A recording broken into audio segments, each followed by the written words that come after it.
தினமொரு வசனம். 2 சாமுவேல் 22வது அதிகாரம் 7வது வசனம்.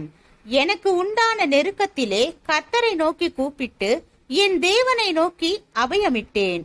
தமது ஆலயத்திலிருந்து என் சத்தத்தை கேட்டார். என் கூப்பிடுதல் அவர் செவிகளில் ஏறிற்று. தாவீதின் வாழ்க்கை வரலாற்றை பார்க்கும்போது அவனை நாம் அதிகமாக சோதனைகள், பாடுகள், எதிர்ப்புகள், போராட்டங்கள் நடுவிலேயே காண முடிகிறது. ஆனால் அவ்வித நெருக்கங்களின் நடுவில் வாழ்ந்த தாவீது ஒரு உறுதியான சாம்ராஜ்யத்தை கட்டி எழுப்பினான். ஆனால் சாலமோனின் வாழ்க்கை வரலாற்றை பார்க்கையில் அவனை நாம் அமைதி, சுகம், ஆடம்பரம், செழிப்பு, எண்ணிலடங்கா பொருட்கள், பேர் பிரஸ்தாபம் ஆகியவற்றின் நடுவிலேயே காண முடிகிறது. அதே வேளையில் ஒரு மாபெரும் சாம்ராஜ்யம் இரண்டாக உடைந்து வலுவிழந்தது. இந்த வித்தியாசத்திற்கு காரணம் என்ன? போராட்டங்களின் நடுவிலும் பாடுகளின் நடுவிலும் தாவீதின் இதயம் தேவனோடு இருந்தது. அவனுடைய வாழ்க்கையின் மையத்தில் தேவன் இருந்தார். எனவே அவன் கட்டி எழுப்பும் மனிதனாக விளங்க முடிந்தது. ஆனால் சாலமோன் அப்படியல்ல. அவனுடைய இதயம் உலக பொருட்களின் மேலும் சுகபோக ஆடம்பரங்களின் மேலும் பதிந்திருந்தது. அவனுடைய நாட்களில் வெளிப்புறமான போராட்டங்கள் இல்லை, ஆனால் உட்புறத்திலே இச்சைகளின் போராட்டம் அதிகமாக இருந்தது.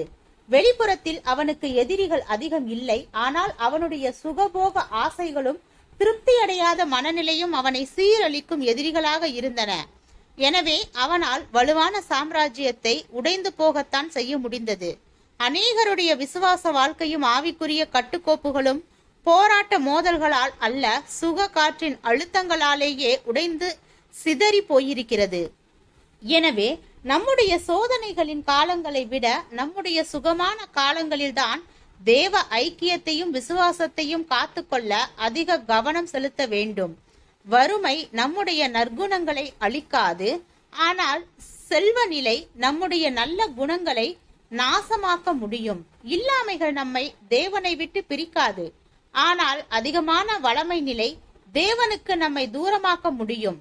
நலம் நாடும் நண்பர்கள் இல்லாத சூழ்நிலை நம்மை தேவ உறவற்றவளாக மாற்றாது, ஆனால் அதிக நண்பர்களால் சூழப்பட்ட நிலைமை நம்மை தேவ உறவில் குளிர்ந்து போக செய்யக்கூடும்.